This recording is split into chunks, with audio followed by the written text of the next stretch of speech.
Esse texto é muito importante, que nós vejamos ele na totalidade. Essa é uma característica dos evangelhos e, na verdade, de toda a Bíblia. Depois eu vou explicar um pouquinho sobre isso. Mas lá, capítulo 5, verso 21 em diante, nós lemos o seguinte: Tendo Jesus voltado no barco para o outro lado, afluiu para ele grande multidão, e ele estava junto do mar. Eis que se chegou a ele um dos principais da sinagoga, chamado Jairo, e vendo-o, prostrou-se a seus pés. Insistentemente lhe suplicou: Minha filhinha está à morte. Vem e impõe as mãos sobre ela, para que seja salva, e viverá. Jesus foi com ele. Grande multidão o seguia, comprimindo-o. Aconteceu que certa mulher, que havia 12 anos vinha sofrendo de uma hemorragia, e muito padecera à mão de vários médicos, tendo despendido tudo quanto possuía, sem contudo nada aproveitar, antes, pelo contrário, indo a pior, tendo ouvido a fama de Jesus, vindo por trás dele, por entre a multidão, tocou-lhe a veste, porque dizia: Se eu apenas lhe tocar as vestes, ficarei curada. E logo se lhe estancou a hemorragia, e sentiu no corpo estar curada do seu flagelo. Jesus, reconhecendo imediatamente que dele saíra poder, virando-se no meio da multidão, perguntou: Quem me tocou nas vestes? Responderam-lhe seus discípulos: Vês que a multidão te aperta e dizes: Quem me tocou? Ele, porém, olhava ao redor para ver quem fizera isto. Então, a mulher, atemorizada e tremendo, cônscia do que nela se operara, veio, prostrou-se diante dele e declarou-lhe toda a verdade. E ele lhe disse: Filha, a tua fé te salvou. Vai-te em paz e fica livre do teu mal. Falava ele ainda quando chegaram alguns da casa do chefe da sinagoga, a quem disseram: Tua filha já morreu, por que ainda incomodas o mestre?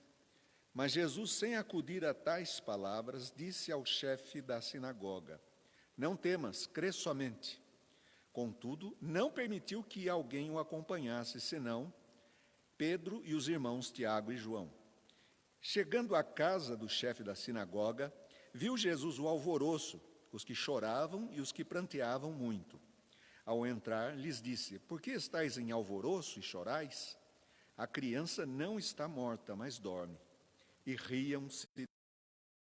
Tendo ele, porém, mandado sair a todos, tomou o pai e a mãe da criança, e os que vieram com ele, e entrou onde ela estava. Tomando-a pela mão, disse: Talitá cumi, que quer dizer: Menina, eu te mando, levanta-te. Imediatamente a menina se levantou e pôs-se a andar, pois tinha 12 anos. Então ficaram todos sobremaneira admirados, mas Jesus ordenou-lhes expressamente que a ninguém o soubesse, e mandou que dessem de comer a menina. Vamos orar. Senhor, rogamos que o Senhor nos abra o coração, a mente, para entender a Tua palavra, Senhor. Fica conosco, em nome de Jesus. Amém. Eu disse que o texto, nós segmentamos o texto, mas, na verdade, o texto ele é corrido. Isso se chama escrita contínua. Era a maneira que se escrevia antigamente. Todas essas coisas que nós temos, títulos, capítulos, e no caso da Bíblia, versículos, isso daí é uma invenção posterior. Quando o autor escreveu este evangelho, não havia divisão entre capítulos, não havia títulos, não havia nem o nome do autor. Tudo isso foi colocado posteriormente para facilitar quando a imprensa foi inventada. Ou seja, uma maneira de achar mais fácil o texto. Até o modo como nós temos os livros desse jeito, não eram assim. Os livros eram em rolo, então a pessoa precisava abrir, descobrir onde estava tal passagem, quer dizer, ela tinha que conhecer o próprio pergaminho, digamos, ou o próprio papiro, para chegar no lugar certo e colocar o dedo lá. Então, isso daí era a invenção, era o modo como os judeus, como os romanos, os gregos, o mundo antigo, o mundo mediterrâneo lia qualquer texto. Mas o cristianismo inova, ele inventa o que se chama de códex, ou caderno. Ou seja, em vez de fazer um rolo, eles passaram a cortar um papel, um papiro, e costurar um ao outro. Com o pergaminho deu para escrever na frente e atrás. E assim o texto durava mais. O pergaminho dura muito mais que o papiro, dependendo do lugar. O papiro ele pode durar muito. Nas areias do Egito foram encontrados muitos papiros. Mas em lugar úmido, um lugar onde, por exemplo, na nossa cidade, onde a umidade pode chegar até 95%, não duraria nada. Então, veja, o mundo antigo, o cristianismo antigo inventou o caderno. E depois todo mundo passou a usar o códex. Então, essa foi uma mudança. Mas a outra mudança que vai acontecer posteriormente, daí já tem a ver também com o cristianismo, é ter a Bíblia em capítulos e depois em versículos. Os versículos não são bem divididos e nem os capítulos, é mais para facilitar a nossa localizar o texto. A outra coisa também são os títulos que temos aqui. Então temos o capítulo, o versículo e os títulos. Os títulos, justamente porque também uma maneira de encontrar tal passagem. Às vezes os títulos não fazem jus ao conteúdo, da mesma forma que a divisão em textos. Às vezes ele também não faz jus a isso.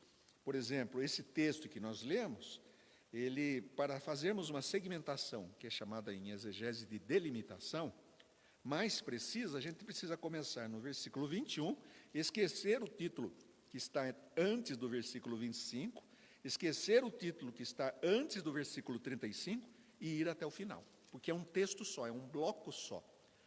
A palavra texto significa tecido, então é um tecido só. E esse texto é típico de Marcos, de fazer uma estratégia literária de escritor, que é o sistema sanduíche. Aqui não é necessariamente um quiasmo, mas é uma inserção. Veja, nós temos a figura de Jairo, que vem procurar Jesus buscando cura para sua filha.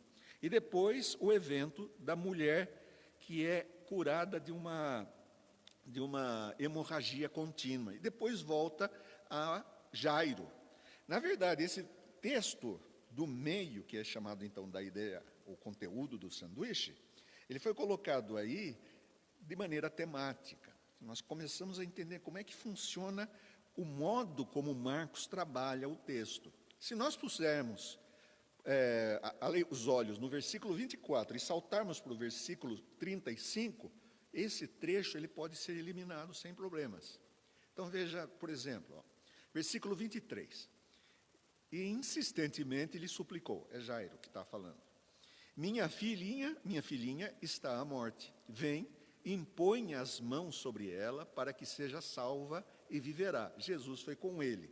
Falava ele ainda quando chegaram alguns da casa do chefe da sinagoga, a quem disseram, tua filha já morreu. Notaram? O texto ele tem um segmento claro aqui. Parece que Marcos fez uma inserção. E fez uma inserção.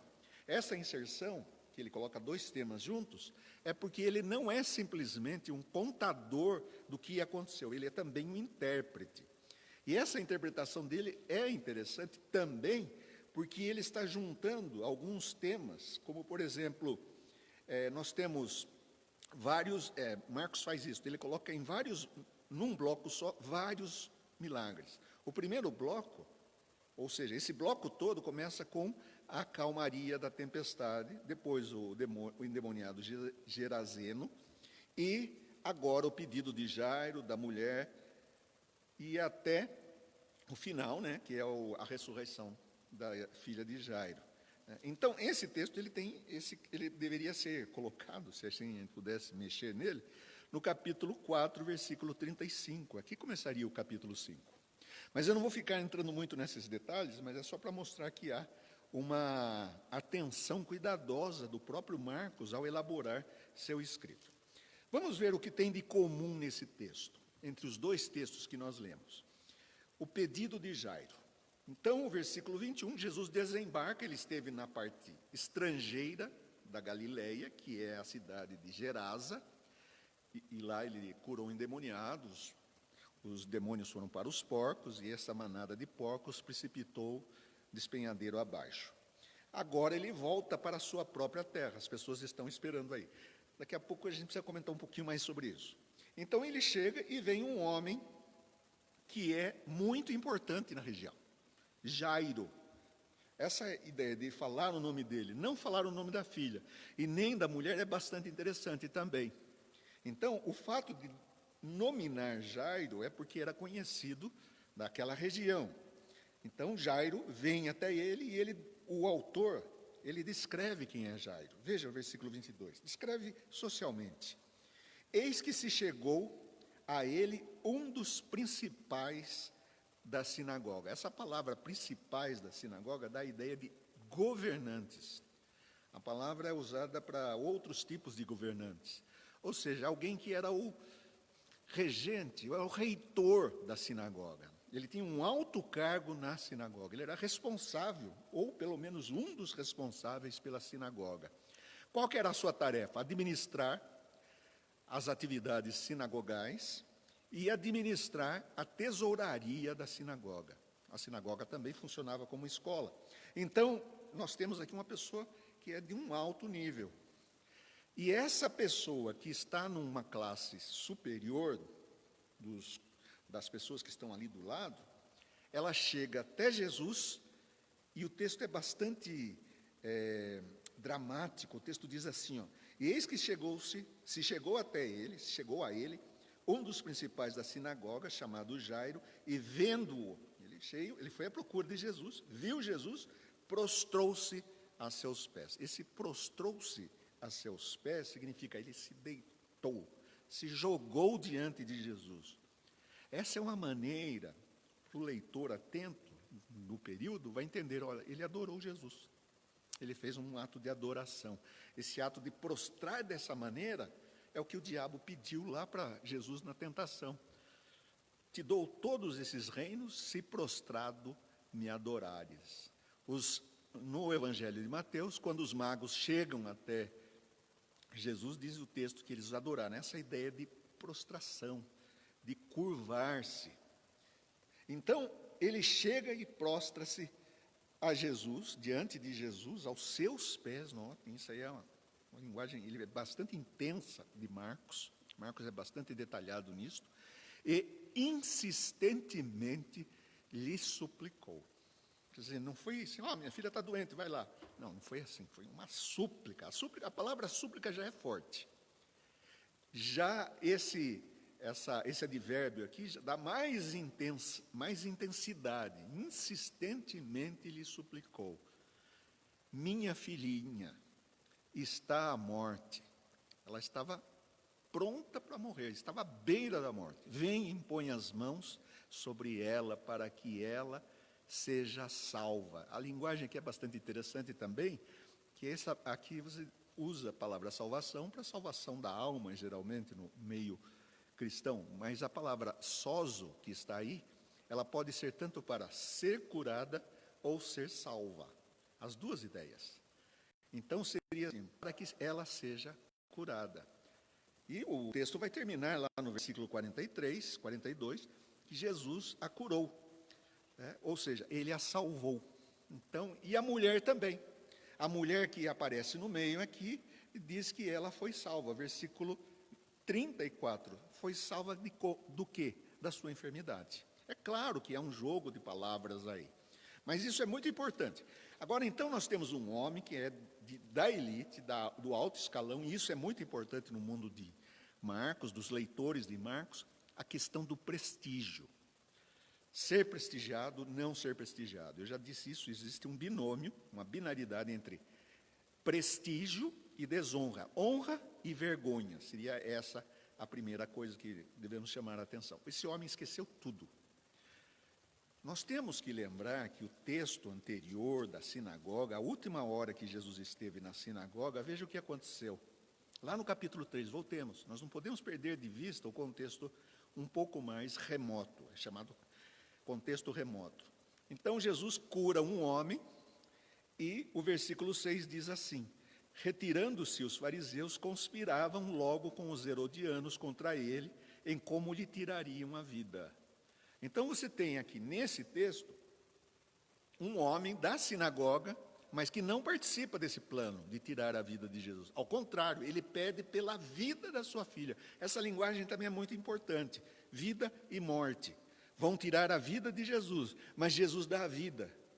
E aí por diante. Então, nós temos um complexo de ideias, um campo semântico, é muito importante, e nós devemos colocar os nossos olhos e perceber que há toda uma composição muito importante. Então, ele sabe, olha, põe a mão sobre ela e ela viverá. Ela será salva, ela será curada. A ideia de impor as mãos, em geral, isso é típico de cura.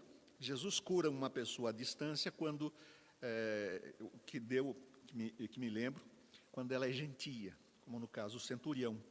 Jesus cura o servo do centurião à distância. Mas aqui essas pessoas, ele vai até lá. Ele podia ter falado, ó, vai que tua filha está curada.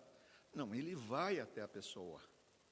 Tá? Então esse ato de ir, no meio desse caminho, que não deve ser muito longe, aparece uma outra pessoa. Aparece uma mulher que tem uma enfermidade. Mas ela é incógnita, ela procura ser incógnita. Grande multidão o seguia, comprimindo-o. Nós temos aqui uma massa de gente que é como se fosse uma pessoa famosa, né? Tem que ter aqueles seguranças para separar. Os seguranças eram os discípulos de Jesus. Eles tentam não deixar Jesus ficar muito comprimido, né? Imprensado na multidão. E o autor diz assim: e aconteceu que certa mulher, que havia 12 anos, vinha sofrendo de hemorragia. E aqui nós temos, então, uma outra situação. O que nós temos de igual com o anterior? Uma pessoa que está doente, que está perdendo a vida. A menina estava à beira da morte, e essa mulher está perdendo a vida. Como é que ela perde a vida? Faz 12 anos que ela está perdendo a vida.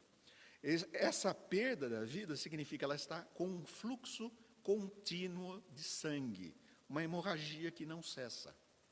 Na verdade, se trata de uma menstruação contínua. E, como todos sabem, o sangue é vida. A palavra até em alguns lugares é colocado nesse sentido. Derramou o seu sangue, derramou sua vida. As pessoas que estão, por exemplo, nesse momento, nessa crise, estão passando dificuldades com o pulmão, às vezes morre do coração, mas se pergunta por quê? Porque o pulmão não está dando conta de mandar oxigênio via sangue para os órgãos. E aí vem a falência desses órgãos, eles não têm oxigênio. Às vezes até a pessoa pode estar entubada, mas ela não recebe o oxigênio necessário. Então o sangue tem a relação com o oxigênio, mas isso aí já é um pouquinho mais científico. Mas aqui, ó, com vida, se derrama a vida, você derrama sangue, você está derramando a vida. A vida pertence a Deus, está lá no Antigo Testamento e no Novo. A vida é o sangue. Quando se diz, olha, isto é meu sangue, isto é minha vida. É isso que Jesus fala. Essa mulher, então, ela tem uma hemorragia contínua, e isso faz dela uma pessoa impura. Então, nós temos um outro binário, um outro binômio. Se nós temos prestígio e vergonha, agora nós temos pureza e impureza. No mundo de Jesus, no mundo antigo, principalmente nesse mundo da Palestina, havia as leis de pureza, que não eram tão observadas antes dos profetas, mas depois do retorno da Babilônia, isso passou a ser bastante sério. Basta ver, por exemplo, um texto que é escrito nesse período, que é o de Daniel, em que ele não come comidas impuras. Nós temos que lembrar, então, que havia uma série de coisas que estavam na lista de impurezas, desde alimentos até situações. Por exemplo, uma pessoa, num funeral, se ela tocar no defunto, ela fica impura. Qualquer secreção que uma pessoa tenha, torna impura. Por exemplo, se ela tem um machucado, um pus que sai, escamação. Então, essas coisas ligadas aos orifícios do corpo, tudo que sai, é por isso que Jesus vai falar mais para frente sobre isso. Todas essas coisas que saem do corpo, isso torna a pessoa impura. E no caso aqui, o sangue. Está lá em Levítico. O sangue dessa mulher torna essa mulher impura. Ou seja, ela faz 12 anos que ela não pode adorar. ir até o templo. Se ela tem uns 40 anos, começou bem nova, possivelmente nem filhos tenha. Se ela tem marido, possivelmente o marido já deixou, porque ela não pode ter relações sexuais nesse período. Daqui a 12 anos, não pode ter filhos, então. Então, possivelmente ela já não tem mais marido. Isso daqui seria, por exemplo, uma situação em que a pessoa tinha o direito de se divorciar. Casei com uma pessoa que se tornou impura. A outra coisa, além disto, né, dessa questão da pureza e impureza, é que essa mulher é uma morta-viva. Do ponto de vista do sagrado e profano, ela é uma morta-viva. Há 12 anos que ela está morrendo, que ela está morta. E está despendendo sangue. E quem perde muito sangue, fica muito fraco. Isso é comum para as pessoas que têm problemas cardíacos, quando o coração é muito lento, ele não consegue ter muita força, a pessoa ela não tem condições, ela se cansa fácil, rapidamente. As pessoas que perdem sangue, elas ficam fracas. Isso é experiência. É só em Hollywood que a pessoa perdeu sangue e aquelas pessoas fazem coisas incríveis. E a gente acredita, né? Vai nessa. Não tem isso. A pessoa que perde sangue, ela mal consegue se levantar. Então, é só uma mulher que anda se prostrando. Enquanto que o outro livremente se prostra, ela é obrigada a viver cambaleando pela rua. Possivelmente não saia muito, porque todos já sabem, ou pelo menos desconfiam. As notícias corriam. Então, essa mulher, ela é limitadíssima. Há 12 anos. E não bastasse só isso, ela passou de uma pessoa que tem bens para uma pessoa que não tem mais bens. O texto diz assim, e muito padecer a mão de vários médicos. Médico no mundo antigo não tem nada a ver com o médico do mundo moderno, mundo atual. Olha, que nós tivemos muitas, né, a aceleração do século XX de conhecimento, de apreensão de conhecimento, de conhecer o ser humano, é muito grande. Agora, no mundo antigo, não. As pessoas faziam experiências, tentativas. Não há uma medicina. E aqui, ela foi aos médicos. E os médicos nada puderam fazer. O que poderia ser feito? Uma cirurgia? E o que eles sabiam? Então, ela gastou, e havia também os charlatães. Vamos lembrar disso. Não bastava ser médico, os médicos não eram muito bem vistos no período. Então, médico não significa que ele tem toda a honra. Às vezes as pessoas projetam, por exemplo, para a Bíblia, certas coisas que hoje nós temos e que não funcionam no mundo antigo. Por exemplo, o médico hoje é um profissional muito respeitado. É ele que se faz desrespeitar quando ele se torna um mau médico. Mas do ponto de vista inicialmente, é uma pessoa que já inspira respeito. No mundo antigo era o contrário. Então, olha, o médico, né? Por isso que ele tem esse linguajar, jogando isso para Lucas e Atos. Não é isso. É bem diferente. Né? O médico amado, ele se esforçava, é claro, né? Mas não era uma profissão tão exemplar como a de hoje. E havia esses charlatães. Havia os curandeiros e havia esses médicos aí, picaretas de plantão. Pois bem, ela não melhorou e perdeu tudo que tinha.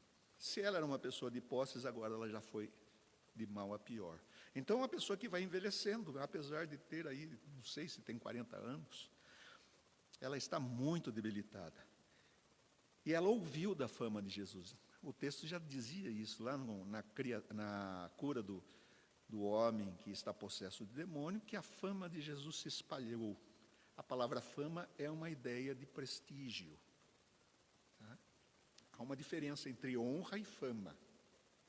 Fama a gente galga, alcança. Honra a gente mantém. Há uma distinção. Então, as celebridades são pessoas que chegaram a ter fama e podem perder e ser difamada de uma hora para outra. A honra é alguma coisa que a gente mantém, a gente tem essa honra, mas mantém, sustenta essa honra. O que nós temos aqui é o inverso, uma mulher que não pode ser honrada. Ela não pode ser respeitada, porque ela, aí a gente tem que colocar toda a carga do mundo antigo, era uma pessoa que Deus pesou a mão sobre ela. Ou seja, uma pessoa que carregava seu próprio pecado. Pois bem, ela chega diante de Jesus, ou entre aquela multidão, perto de Jesus, sorrateiramente, e aqui nós temos um solilóquio, o autor mostra isso. Solilóquio significa falar consigo mesmo, né? Pensamento. Então diz, vindo por trás dele, versículo 27, entre a multidão tocou-lhe a veste, porque dizia, se eu apenas lhe tocar as vestes, ficarei curada, ficarei salva. Essa é a palavra que está ali. Então ela está pensando isso, né, consigo mesmo, não falou para ninguém. E olha, mais uma vez a questão do toque. Você toca na pessoa, né, e logo o texto diz, porque dizia que só se eu tocasse ficarei curado. Versículo 29. E logo se lhe estancou a hemorragia. Ela sentiu no próprio corpo. E sentiu no corpo estar curada do seu flagelo. Deve ter sido muita alegria. Deve ter havido muita alegria no coração dessa mulher. Ela percebeu que agora ela era uma pessoa que volta à normalidade dessa sociedade. Jesus percebe. Versículo 30. Há uma coisa interessante. Há uma inversão aqui. Geralmente, dentro desse mundo de puro e impuro, se você tocar numa pessoa doente, você fica 7 dias impuro, não pode fazer certas coisas. A gente quase poderia fazer uma ligação com hoje. Mas olha, aqui é cerimonial, não tem nada a ver com saúde. É cerimonial, é questão cerimonial. Tocou em alguma coisa impura, você fica impuro. Então, do ponto de vista dessa sociedade, essa mulher é um lixo. E esse marido que ela tinha, se é que estava com ele, era mais lixo ainda. Porque vivia com uma mulher impura, totalmente impura. Só que quando tocam em Jesus, Jesus não fica impuro. É ao contrário, a pessoa recebe da pureza de Jesus. Há uma troca, como eu disse, há uma inversão. Ou seja, a pessoa, em vez de Jesus ficar contaminado, não, ela perde a sua contaminação e fica curada. A santidade de Jesus provoca essa coisa. Aqui já estou teologizando. Mas veja, aí Jesus pergunta. Jesus sabe que saiu o poder dele, mas quem? Quem me tocou nas vestes? E aí os discípulos dizem óbvio. Vê que essa multidão te aperta e dizes quem me tocou. Como vai saber? Os discípulos eles fazem esse papel aí de contrariar mesmo, né? E Jesus diz, olhando ao redor, para ver quem fizera isso. Ele faz um olhar instigador. Ali deve ter ficado um silêncio. E a mulher não consegue, ela queria ficar escondida. E o texto diz assim, então a mulher cheia de medo, é essa a palavra mesmo, cheia de medo e tremendo, apesar de ter sido curada, cônscia de que nela se operara, veio, prostrou-se diante dele. Agora ela se prostra como Jairo fez, se prostra diante dele e declarou-lhe toda a verdade. Aqui nós podemos fazer várias, vamos dizer, elucubrações. Jesus não sabia quem era, aí já estamos em teologia sistemática. O que é importante é que essa mulher, do ponto de vista do autor, ela precisa ser reintroduzida na sociedade. Ela precisa saber que ela agora não é mais, não se usa isso, mas um cão sarnento. Ela é uma pessoa, um ser humano. E para declarar isto publicamente, ela precisa dizer, fui eu que toquei. Jesus não vai cobrar imposto dela disso. E ele lhe disse, filha, olha, a linguagem mudou. Primeiro é um quem assim inquisitivo. E depois a resposta de Jesus, filha, a tua fé te salvou. Ou seja, a fé que aquela mulher tinha foi suficiente para tirar esse mal dela. Vai em paz. Lindo isso aqui, lindo, porque o texto tem essas nuances, vamos dizer, de sensibilidade. Bom, voltamos a Jairo. Quando ele estava falando, chega alguém da casa e diz, olha Jairo, tua filha já morreu. Que notícia, péssima notícia.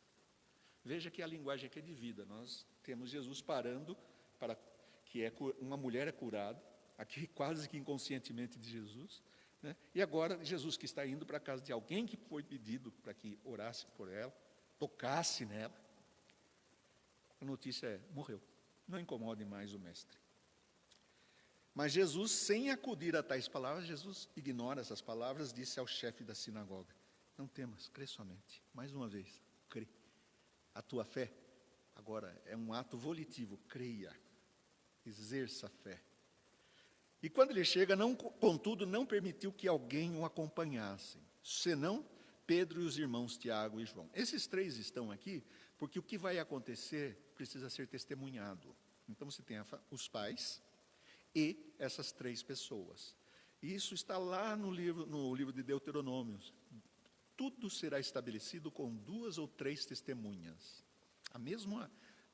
Se a gente jogar lá para o final de Marcos, Jesus é condenado, mas 2 testemunhas não conseguem concordar entre si. É uma condenação estranha aquela. Aí ele chega à casa do chefe da sinagoga, está todo mundo em alvoroço. Ao entrar, estão chorando, né? Aqui há uma coisa estranha, muda do choro para o riso. Ao entrar, lhes disse, por que estáis em alvoroço e chorais? A criança não está morta, mas dorme. Parece que Jesus falou uma piada. E riam-se dele. Vejam, do choro passou para o riso, mas esse riso não é um riso. É uma zombaria. Essas pessoas não conhecem Jesus.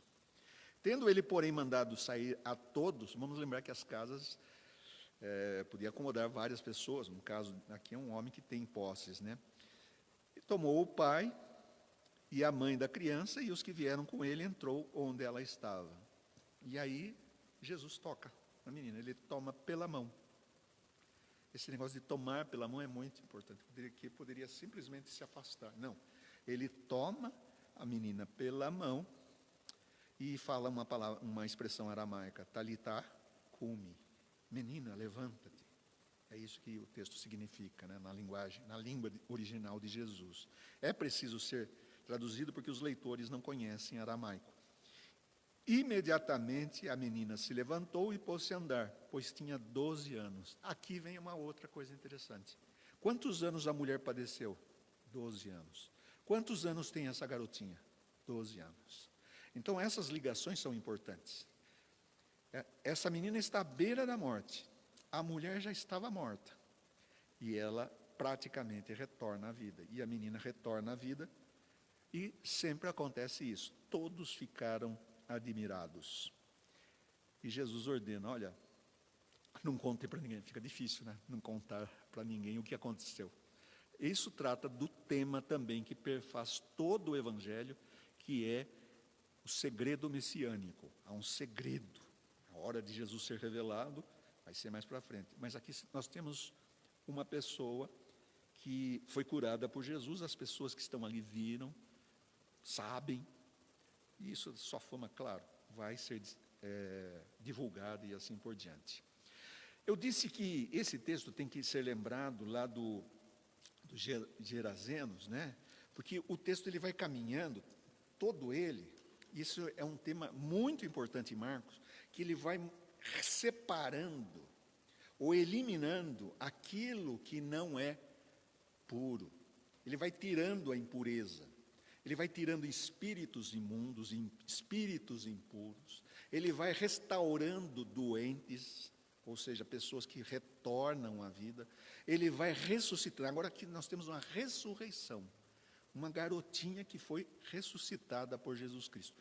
Tudo tem a ver com a vida. Jesus veio trazer vida. E isso vai aumentando sua fama. Então, há um combate entre o puro e o sagrado. Jesus, onde toca, tudo se torna sagrado. Ou onde ele fala, no caso do endemoniado. Jesus não põe a mão no homem, mas ele fala para o homem e o demônio sai. O homem é santificado. E assim por diante. Onde Jesus está, há santidade. Qual a importância de estudar Marcos? Conhecer Jesus. Não o Jesus que as pessoas dizem por aí, que dizem que é ele, mas que não é. Os evangelhos foram escritos para mostrar um retrato de Jesus. Mas não um retrato de Jesus físico. o retrato da sua atividade, da sua pessoa. Veja que não há nenhum lugar que diga assim, Jesus tinha bigode, barba, era alto, magro, gordo. Não temos isso. Os evangelistas, eles são cuidadosos, eles não querem provocar esse tipo de imaginação. O importante é saber que Jesus estava ali. E Jesus, onde vai, a vida. Mesmo que 12 anos da vida seja perdida, ou sejam perdidos 12 anos, Jesus restaura a vida. Isso a gente pode dizer para qualquer pessoa. Pode ser que tenha pessoas que não tenham esse mal, mas Jesus restaura a sua vida. Senhor, fica conosco e agradecemos a tua presença. Em nome de Jesus, amém.